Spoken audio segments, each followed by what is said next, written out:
તો પંચમહાલની પાનમ નદીમાં ખાણ ખનીજ વિભાગ દ્વારા કાર્યવાહી કરવામાં આવી છે। ખાણ ખનીજ વિભાગે 30 લાખ કરતાં વધુનો મુદ્દામાલ જે છે તે કબજે કર્યો છે। ઉડારાના રમજીની નાળ ખાતે પસાર થતી નદીમાં કાર્યવાહી કરાઈ છે।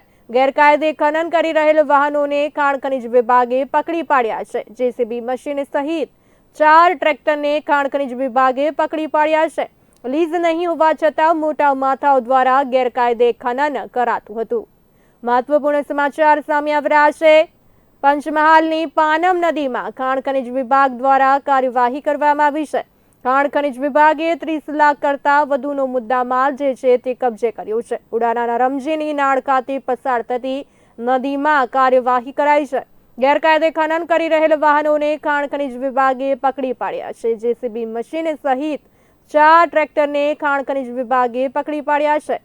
લીઝ નહીં હોવા છતાં મોટા માથાઓ દ્વારા ગેરકાયદે ખનન કરાતું હતું તો વાહનોના માલિક સામે ફોજદારી કાર્યવાહી કરવામાં આવશે ખરી તેવા સવાલ ઉઠી રહ્યા છે। ત્યારે ખનીજ ચોરો દ્વારા રેકી કરાતી હોવાની ચર્ચાઓએ પણ જોર પકડ્યું છે।